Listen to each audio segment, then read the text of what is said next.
Hola, soy el pastor Vladi. Este es el estudio del Evangelio según Marcos y hoy veremos el tema de el alma.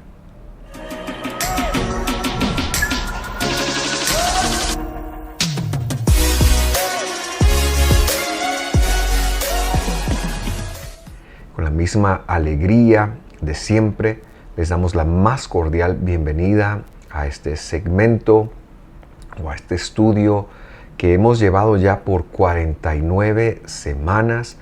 Hoy vamos a estudiar la parte número 49. Estamos tan contentos de que Dios haya permitido que así fuera y les damos una cordial bienvenida a cada una de las tres plataformas, Facebook, YouTube e Instagram, en donde estamos transmitiendo en vivo. Y bueno, estos estudios ya se quedan allí para que usted los pueda consultar posteriormente, para que los pueda ver, para que pueda volverlos a estudiar, porque entendemos que no son estudios fáciles. Queremos tratar de ser intencionalmente más profundos de lo que se podría hacer desde un púlpito y que usted en la comodidad del lugar donde usted está pueda estudiarlo, pueda tomar notas y por supuesto pueda enviarnos un comentario cuando surjan dudas, cuando hayan preguntas, porque estamos con el deseo de atenderlas. Con esto vamos a empezar entonces con una oración. Yo le pido que me acompañe a orar. Gracias, Señor, por tu fidelidad. Gracias por la oportunidad que nos das de estudiar juntos. Te agradecemos tu misericordia, te agradecemos tus cuidados y te agradecemos que hayas propiciado que una vez más nuestros amigos virtuales y este servidor tuyo podamos estar juntos estudiando tu palabra de una forma, Señor, que pueda honrarla, que pueda ser profundo, pero también que pueda ser verdadero. Lo pedimos en el nombre de Jesús. Amén y amén. Muy bien. La semana pasada entonces terminamos una microserie que habíamos estado llevando con respecto del Mesías. Y es que el gran tema de este libro, de este Evangelio de Marcos, es la divinidad de Jesús. Y Marcos ha ido escribiendo desde cómo el Señor aparece y los milagros que hace. Y en el capítulo 8 se da un parteaguas. Y ya veremos algo de esto también en el 9, en donde Él se sienta a desarrollar los conceptos del Mashiach. Y durante 6 estudios estuvimos viendo esto. Terminamos entonces con esta pequeña serie con el tema de la resurrección del Mesías. Y vamos a continuar con nuestro viaje. Y hoy tenemos un tema muy interesante. Y casi nunca me gusta a mí predisponer a las personas en función de lo que vamos a estudiar o de lo que vamos a ver en algún día en particular. Pero la creencia del alma es una creencia muy arraigada en el mundo occidental. Usted ni siquiera tiene que ser creyente en Jesús, usted ni siquiera tiene que ser cristiano de alguna de las denominaciones, sino que ya en la filosofía, ya incluso los ateos piensan que todos tenemos pues un ente aparte del cuerpo.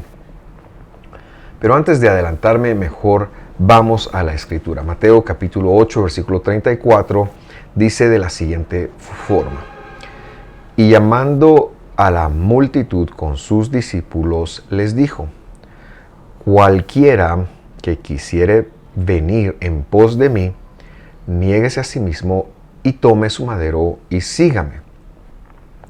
Y esta es una enseñanza por demás importante e interesante. Y ya la próxima semana veremos cuál era la intención de la enseñanza. Pero hoy queremos revisar un concepto que se describe acá porque ha dado mucho espacio al gnosticismo. El gnosticismo es el resultado de las filosofías griegas que creían en que el cuerpo era malo y que había una parte inmaterial que estaba presa dentro de la persona que necesitaba ser liberada, y bueno, tuvo muchísimas expresiones, pero era algo que desde el siglo I y antes del siglo I, desde que los medopersas en las guerras médicas fueron o influyeron en los filósofos griegos, empezó a gestarse en Grecia, y que esa influencia filosófica trascendió hasta nuestros tiempos, trascendió de tal manera que hoy en día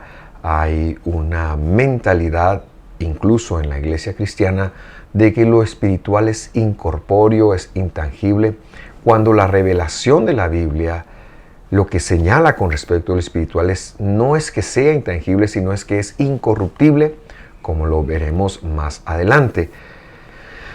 Y por eso era importante conectar este mensaje de la Biblia, y hacemos un esfuerzo para profundizar en las lenguas, en la escritura, en el contexto y por supuesto en la historia, que de alguna manera ha moldeado significativamente la forma como leemos la Biblia.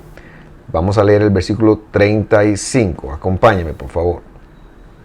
Porque el que quiera salvar su vida, y entre paréntesis ahí le puse psige, que es la palabra que aparece en griego allí. Ya verá usted por qué es importante. Porque el que quisiera salvar su vida, o quisiere, dice esta versión, salvar su vida, psige, la perderá. Y el que perdiere su vida, su psige, por causa de mí, es decir, de Jesús y del Evangelio, la salvará. Esta palabra vida, psige, que han traducido acá, no es la que regularmente se traduce como el sentido occidental de lo que es la vida.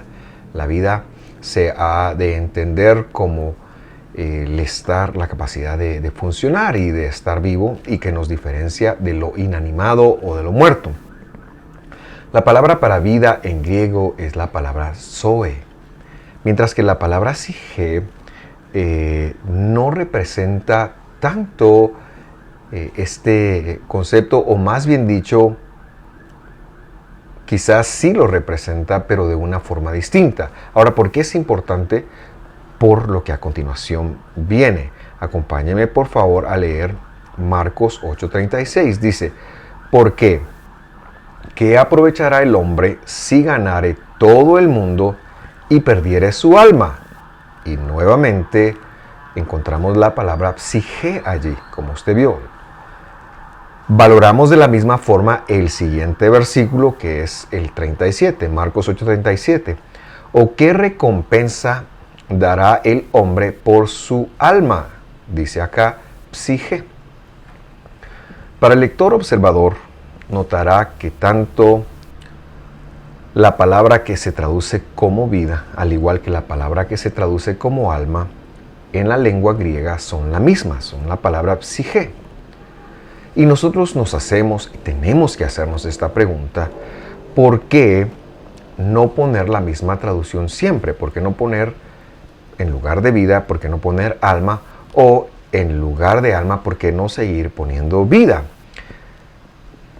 Y me parecería a mí que más que una traducción, chequeamos muchísimas versiones para ver cómo decía, lo que encontramos es una interpretación.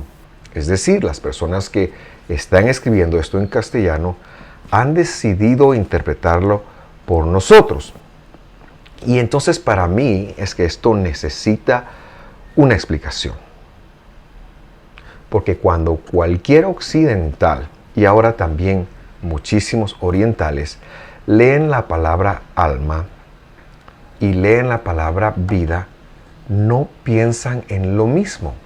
La palabra alma se la ha entendido como la parte inmaterial separada del cuerpo, y la palabra vida se lo ha entendido, se la ha relacionado con el cuerpo. Esto es en la gran mayoría de los occidentales, en muchísimos orientales y en muchas personas que ven acá un concepto distinto. Entonces vamos a hacer un análisis del significado de la palabra sige como punto de partida.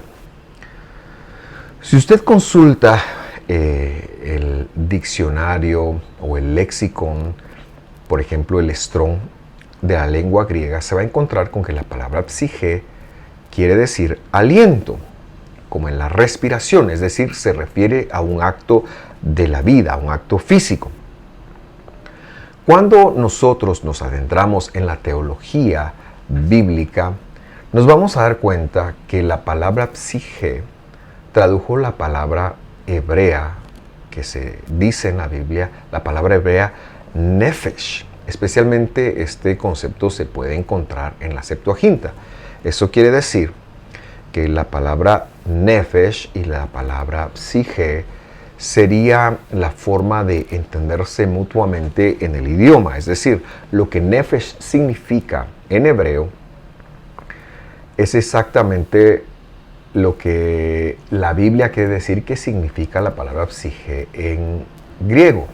Ahora, el problema de esto es que no es precisamente eso lo que ocurre, porque la palabra nefesh, que viene de garganta, viene de cuello, viene de pescuezo, por la razón precisamente de que el aire pasa ahí y que se refiere a la vida biológica exclusivamente, responde a una figura gramatical que se llama sinécdoque, en la cual se habla del todo por medio de una de sus partes. Es decir, en este caso, cuando se habla de la garganta, se está hablando del ser. Un nefesh es una persona, por llamarlo de alguna manera, y ya lo comprobaremos. Pero, por ejemplo, mi cabeza, podría yo decir, mi cabeza está perdida.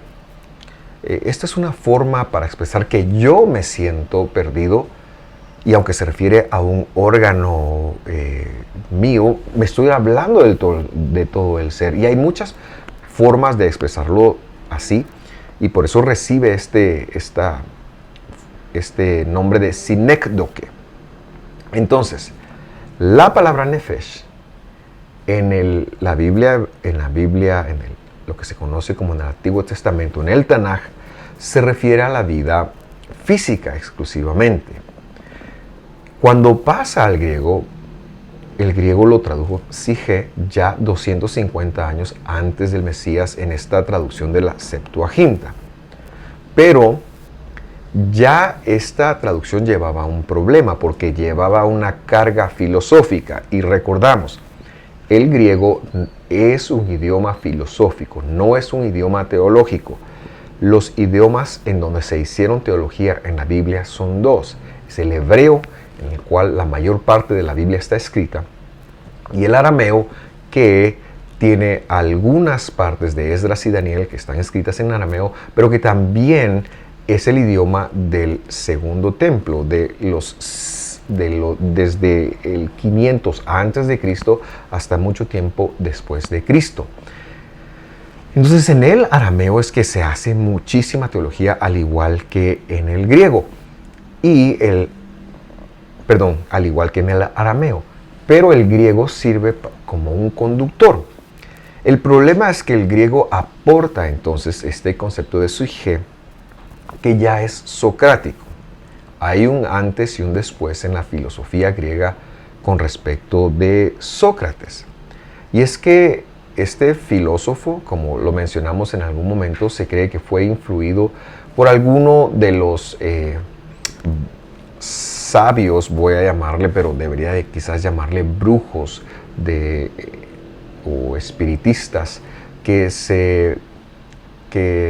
existieron en el imperio medo y en el imperio persa, porque sabemos que estos eran imperios politeístas, sabemos que eran imperios espiritistas, dados a mucho a la parte espiritista.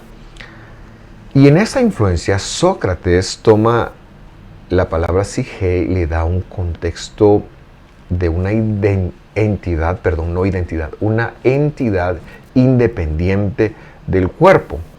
Algo así como que viene al hombre y habita en él, hombre o mujer por supuesto, durante el tiempo de su vida.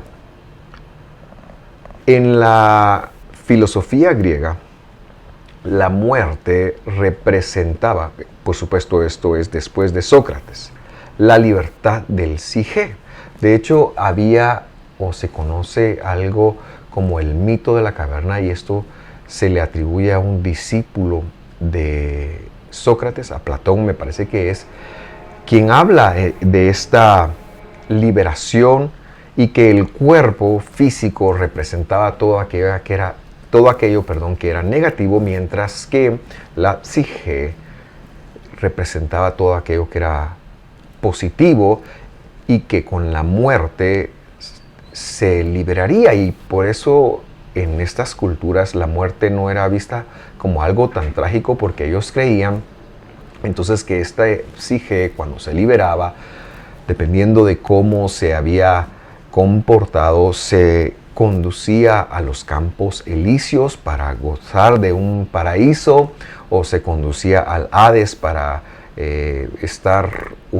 tener un tiempo de corrección, o muy bien al Tártaros, que era un inframundo en el cual iba a sufrir, pero en su gran mayoría ellos se enfocaban en los primeros dos.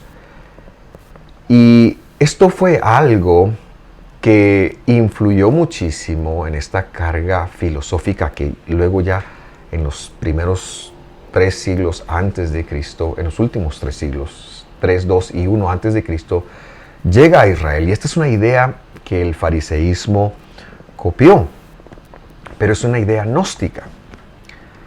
En la Edad Antigua esto era el gnosticismo filosófico y era como se miraba. Y por eso es que el fariseísmo también lo llega a adoptar de la siguiente manera, solo que ellos hacen una variación. Dice, los campos elíseos, vamos a decir que es el seno de Abraham. El Hades, vamos a llamarle Sheol. Mientras que y estos son espacios a donde la parte inmaterial o el psique, el nefesh, luego ya dentro de la cosmovisión judía, va a dar y pasa un tiempo. Bueno, si va con Abraham, entonces no hay ningún problema. Pero casi nadie iba con Abraham porque se necesitaban muchísimos méritos. Estoy hablando de ahora filosofía farisea, no estoy hablando de Biblia. Era como los fariseos lo enfocaban, y ellos pensaban entonces que al morir la persona iría, si era un judío, pero uno de los judíos devotos, un judío que guardó toda la Torá, por supuesto, como como lo pedían los propios maestros, no como la Torá estaba escrita, sino en lo que ellos conocían como la Torá oral o las costumbres rabínicas, por llamarlas de alguna manera, la tradición oral. Si este había sido un excelente judío, entonces iba directamente al seno de Abraham, pero si había sido un judío más o menos, entonces este era enviado a una especie, al Sheol le llamaban, que es la contraparte del Hades, que es griego, y que era el lugar en donde esta persona se perfeccionaba, tenía un tiempo para perfeccionarse, sufría un poco, pero se perfeccionaba y luego pues ya ascendía al seno de Abraham, y especialmente en función de la meritocracia, es decir, que había tenido en la tierra, y por supuesto la meritocracia, los méritos que sus familiares vivos todavía podrían hacer en función de él, esta persona podría dar el salto desde el lugar Sheol, que la Biblia literalmente dice, quiere decir sepulcro, pero que ellos convirtieron en un lugar espiritual copiando la filosofía griega. Y estos eran lugares para judíos, para personajes judíos.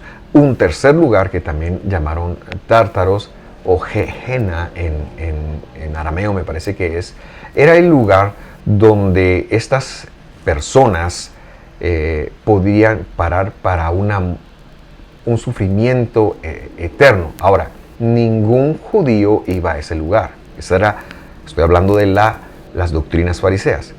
Este lugar estaba reservado únicamente para los gentiles que no se habían convertido a la fe judía.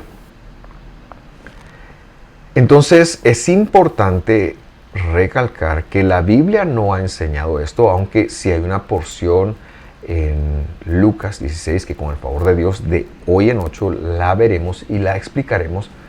Pero es importante señalar que esta es una creencia farisea que se asentó muchísimo en la época de Jesús, pero que cuando leemos el texto no es lo que está ocurriendo, porque ya vimos que el que pierde su psique la salvará, y eso no tiene nada que ver con irse a un inframundo.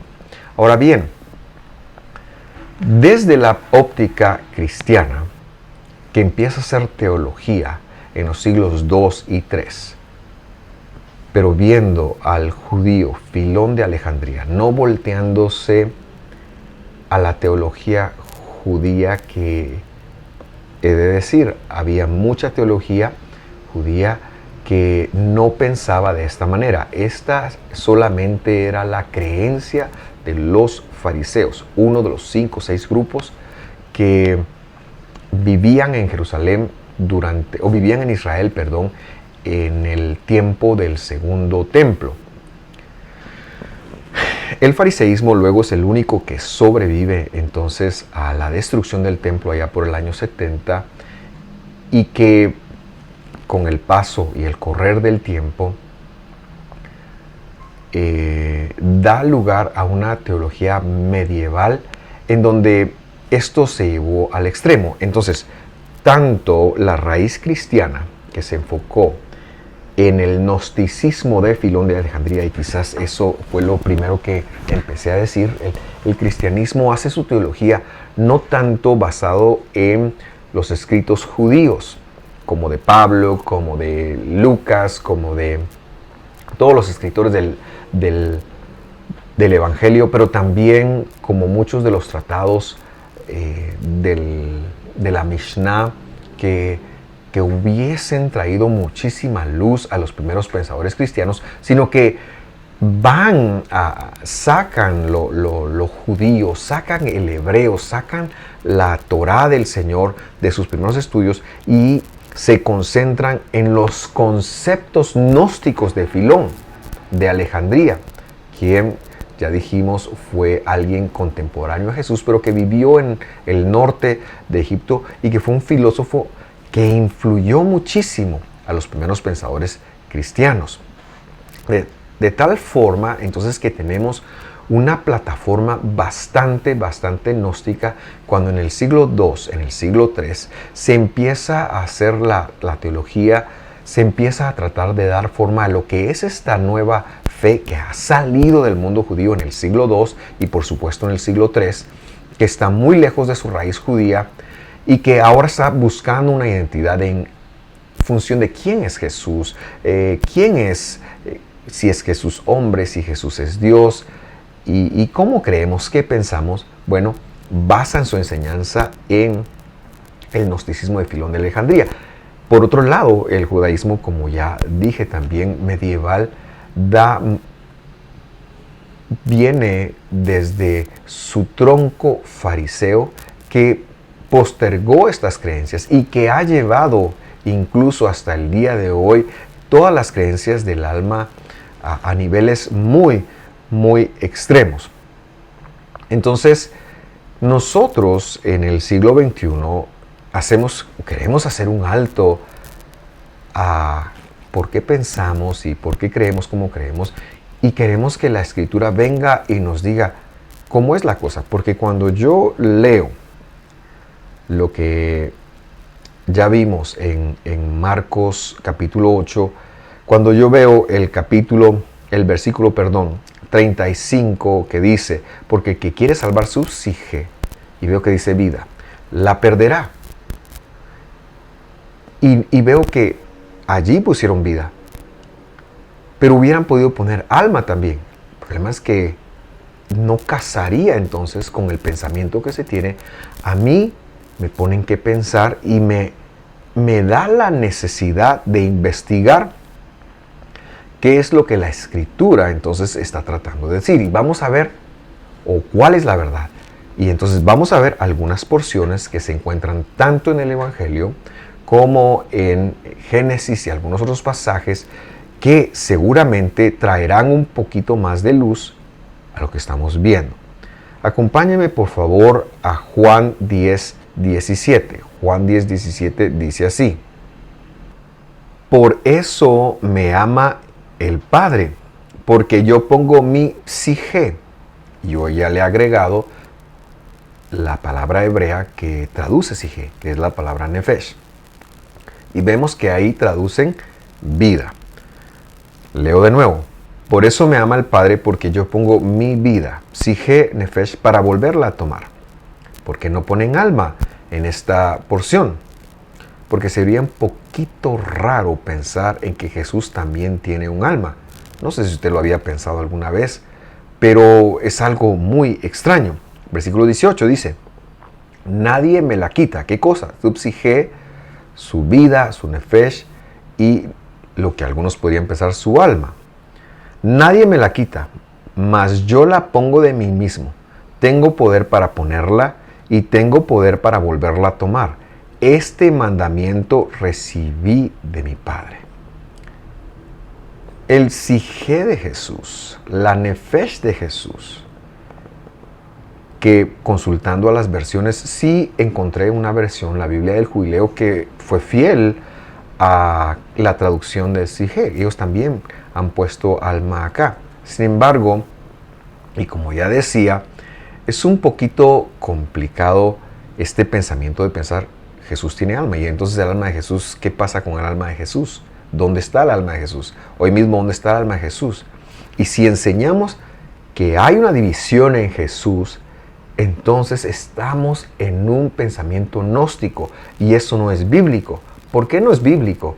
Porque la Escritura se ha encargado de enseñar que en Dios no hay brechas. Escucha, Israel, el Señor nuestro Dios, el Señor es uno. No hay un alma de Jesús separada de la vida de Jesús. Solo hay Jesús, solo es un Jesús. Y yo pienso que dar lugar a esto nos daría entonces el espacio a perdernos de lo que la Escritura quiere enseñar. Un pasaje que trae muchísima luz en función de lo que estoy intentando compartir con usted es Primera Carta de Corintios capítulo 15 versículo 42. Le invito a que la revise conmigo. Dice así: así también es la resurrección de los muertos. Por favor, póngale atención a lo que el apóstol tratará de decir ahora. Se siembra en corrupción, se levantará en incorrupción. Eso quiere decir que cuando el cuerpo de un creyente muera, eso es, se corrompe. Pero cuando venga la resurrección, cuando Jesús venga y nos resucite, se va a levantar en incorrupción. Y esto es lo que quiere decir la palabra espiritual o espíritu. De tal manera, vuelvo a leer, así también es la resurrección de los muertos. Se siembra en corrupción, es decir, se siembra en psige, se siembra en nefesh, se siembra en vida biológica. Se levantará en incorrupción, en espíritu. Veamos el paralelismo de esto siguiendo con la lectura. Primera de Corintios 15:43 dice así: se siembra en vergüenza. ¿Por qué en vergüenza? Porque somos pecadores. Se levantará con gloria. Esto ya es después de la transformación. Y usted recuerda que la Biblia nos ha enseñado que cuando el Señor regrese, los muertos en Cristo resucitarán primero. Está hablando de lo mismo. Luego dice: se siembra en flaqueza, se levantará con potencia. Versículo 44. Se siembra cuerpo animal. Y para que usted se lo facilite, yo le puse entre paréntesis que palabra es la que usan aquí para animal. Curiosamente es la palabra psige.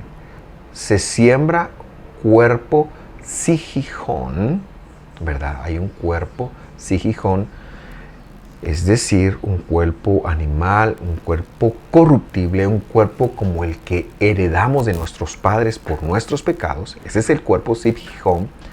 Y dice, se levantará espiritual. Es decir, le puse la palabra en griego neumaticón y lo que significa incorruptible.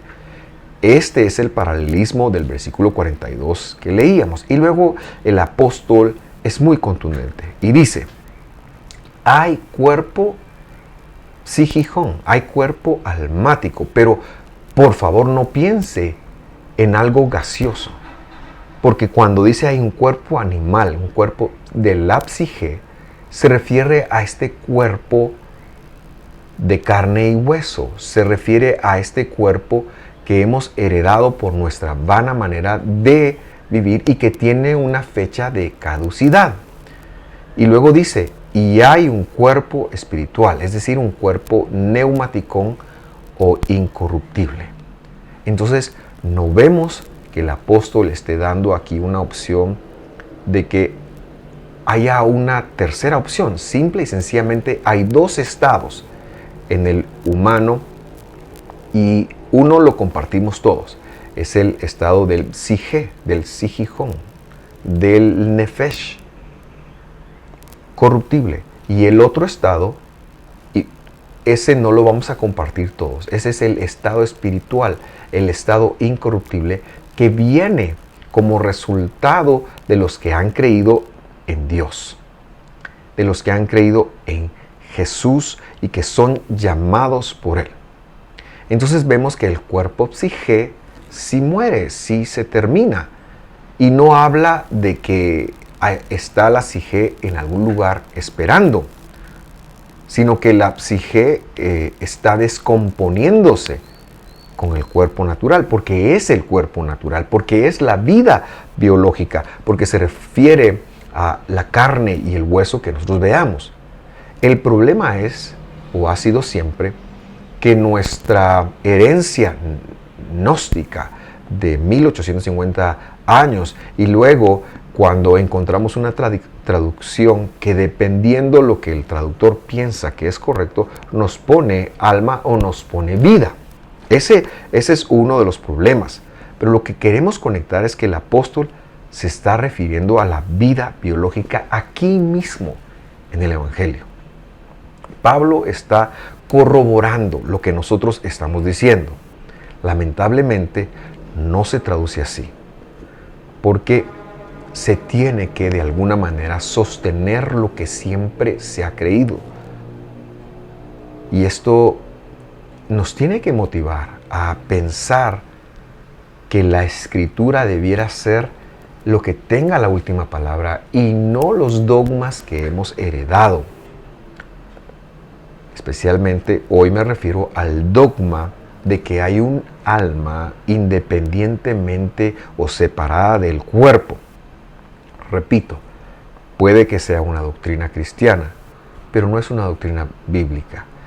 Y yo nos invito al diálogo y yo le invito a usted que antes de lanzarme piedras, antes de descartar lo que está escuchando, pueda estudiar y pueda investigar los significados de la palabra. Pero vamos al griego, vamos al hebreo, vamos a lo que han querido decir, porque es donde vamos a encontrar la verdad. Muy bien, quiero ahora tratar entonces un par de escrituras de Génesis, del hebreo, y vamos al capítulo 2, versículo 7 de Génesis. Dice ahí, formó pues el Señor Dios al hombre del polvo de la tierra. Pausa. Primera cláusula de este versículo. Lo formó, lo vemos en pasado, y lo formó del polvo de la Adamá, de la tierra. Luego, generalmente se nos traduce la segunda cláusula en tiempo pasado, y diría ahí, y sopló en su nariz el aliento de vida. Pero esta frase es ambigua y debe de entenderse en futuro. Es decir, sí puede entenderse en pasado, por supuesto. Vamos a dar el beneficio de la duda. Pero existe una bab conversiva, que es una figura del hebreo, que vuelve esto futuro. Es decir, esta frase se puede leer o en pasado o en futuro. Y sostenemos que lo correcto es leerlo en futuro. Y ya va a ver usted por qué. Dice, soplará en su nariz, en la nariz del hombre que formó, el aliento de vida. Y por aliento de vida, nosotros entendemos la palabra original que dice Nishmat Haim. En el futuro, entonces Dios iba a soplar. Dios no sopló Nishmat Haim en ningún hombre. Ya lo vamos a ver por qué. El mismo contexto nos dice que, aunque se puede interpretar en pasado o en futuro, lo correcto es hacerlo en futuro. Ahora, antes de ver por qué, solo señalo que las palabras Nishmat Haim, o las que han traducido ahí como aliento de vida, deben de leerse en el futuro, porque en el futuro Dios iba a soplar, Dios iba a dar el Nishmat Haim en referencia al Ruach HaKodesh, o al Espíritu Santo, a la porción del Espíritu Santo que Dios iba a poner individual en cada creyente que pusiera su fe en Él. Entonces, ¿cómo probamos que esto es así? Porque la siguiente cláusula dice, y fue el hombre una unidad, un nefesh hayah, es decir, un nefesh vivo, una entidad, un ser vivo, una garganta, como hemos interpretado. Entonces, no le sopló Nishmat Haim, que es el aliento de vida, porque si no el hombre hubiera vivido eternamente. Tendría la promesa, no hubiese llegado a pecar. Antes de eso, el hombre, cuando Dios lo forma, fue entonces un Nefesh Hayah. Y entonces aquí ya vemos que esta es la razón precisamente por la cual debemos de entender que la cláusula de en medio, la segunda cláusula, soplará, ha de entenderse en pasado, mientras que la primera y la tercera cláusula, formó Dios al hombre, se ha de entender en pasado, y la última cláusula también en pasado. Y fue el hombre una garganta viva, fue el hombre un Nefesh Hayah. Mientras que la cláusula de en medio, repito, porque no sé si lo dije bien, pero ahora me corrijo, la cláusula de en medio, la segunda cláusula, tiene que entenderse en futuro. ¿Por qué decimos esto también, o cómo lo podemos confirmar? Porque, ¿cómo piensa usted de los animales? ¿Piensa usted que los animales, qué tipo de estructura son los animales? La misma de los humanos, son un Nefesh Hayah. Por eso es que no pensamos, a pesar de que hubo una película de Disney muy interesante hace algunos años que hablaba de que todos los perros van al cielo también, pero nosotros sabemos que cuando un animal muere, cuando nos comemos un animal permitido, como un pescado con escamas, no tiene alma. No tiene alma, porque eso sería terrible. Cuando nos comemos una vaquita, no tiene alma, sino que nos dio su cuerpo. Eso es Nefesh Hayah. Y entonces yo quiero que me acompañe a leer lo que la Escritura también ha enseñado. Génesis 1:20 dice, entonces dijo Dios, llénense las aguas de multitudes de seres vivientes. La palabra seres vivientes ahí es Nefesh Hayah, o sea, lo que ya hemos visto que es Sige también. Y vuelen las aves las aves sobre la tierra en la abierta expansión de los cielos. Qué curioso, ¿no? Que los animales también son Nefesh Hayah, porque está hablando de su vida biológica. El versículo 21 sigue diciendo, y Dios creó a los grandes monstruos marinos y todo ser viviente. Y aquí le pongo qué traducción, cuáles son las palabras originales. Nefesh Hayah. Los monstruos marinos, los animales, todos son Nefesh Hayah, que se mueve de los cuales según su especie están llenas las aguas, y toda ave según su especie, y vio Dios que era bueno. Versículo 22. Dios los bendijo diciendo, sean fecundos y multiplíquense. Y llenen las aguas de los mares y multiplíquense las aves de la tierra. Y fue la tarde y la mañana del quinto día. Entonces conectamos que los animales también fueron nefesh hayah, al igual que el ser humano. Y no por ello, por ser ellos de la misma, claro, es una carne distinta. Pablo lo señalará en la misma escritura. Dice que hay cuerpo animal, cuerpo de animales y cuerpo de humanos. No lo llegaremos a leer, pero usted lo puede buscar ahí en Corintios. Es decir, sin embargo, y a pesar de que nuestra carne es distinta, obviamente algunos tienen plumas, algunos tienen cuero, qué sé yo, esa distinción, pero ellos también son nefesh hayah, ellos también son psije, y no por eso pensamos que tengan alma. Solo lo pensamos en función del hombre, pero es por la carga filosófica de 1800 años, y es bueno que usted empiece a cuestionarse esto, porque esta enseñanza no viene de la Biblia, es ajena a ella.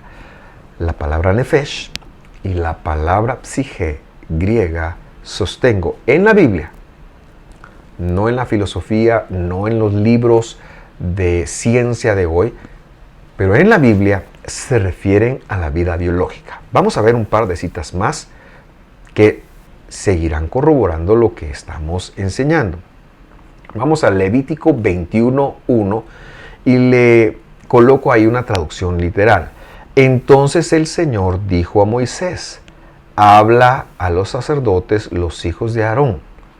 Les dirás, por nefesh, es decir, por una garganta, por una persona, no se contaminarán entre su pueblo. Veamos cómo lo tradujo la Biblia, la Nueva Biblia de las Américas. Dice, entonces el Señor dijo a Moisés, habla a los sacerdotes, los hijos de Aarón, y diles, ninguno se contamine con persona muerta entre su pueblo. El traductor correctamente entendió aquí que se refería a un cadáver, pero la palabra que está allí es la palabra que traducen como alma. También en otros pasajes es la palabra nefesh. Si estuviéramos leyendo esto en griego, sería la palabra psige, la misma palabra. Y aquí se está curiosamente refiriendo a un cadáver. ¿Cuál es la razón de esto? Es porque el mensaje de la Biblia es único y no se contradice nunca jamás, y se está refiriendo a una persona que perdió la vida.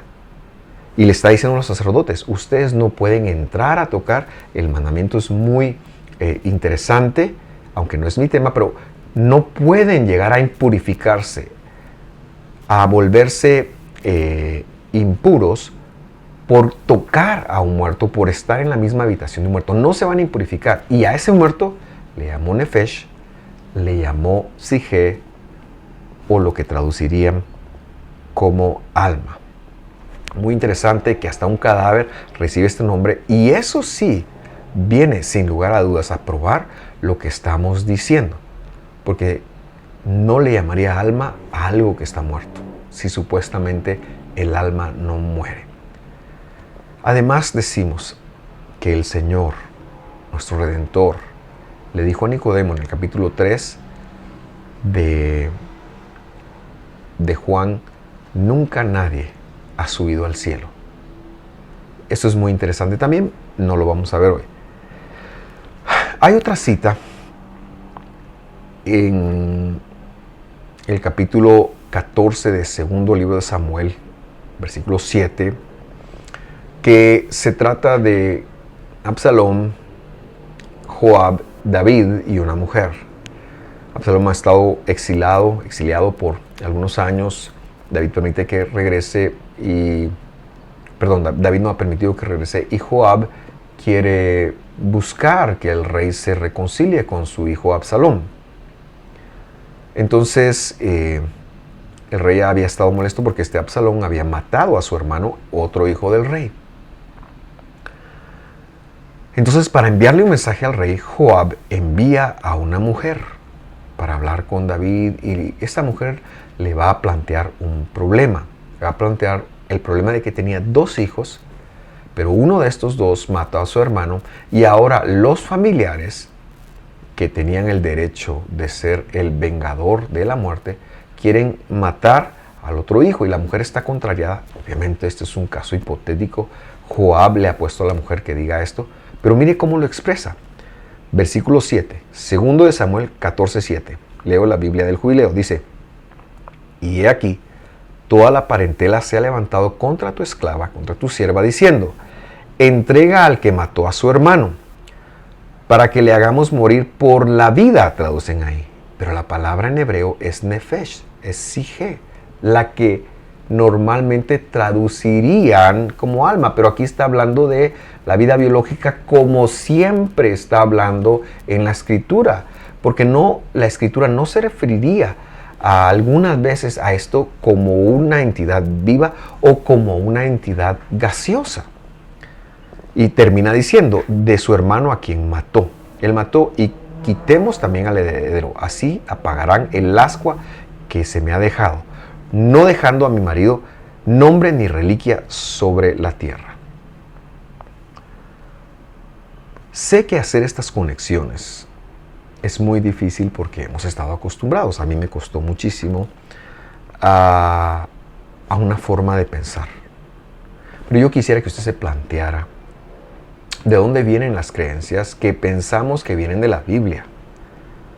Porque debemos de ir a la Biblia, debemos de profundizar en la Biblia. Y por eso es el compromiso en Visión de Fe que tenemos de profundizar en la Biblia para realmente desentramar el mensaje, lo que está tratando de decirnos, y que en lugar de estar creyendo en alguna filosofía que se coló, que se mezcló, que fue parte, y que aunque se repita una y otra vez, y aunque la crea quien la crea, es insostenible en la Escritura, no podemos hacer, porque estaríamos traicionando a la Escritura.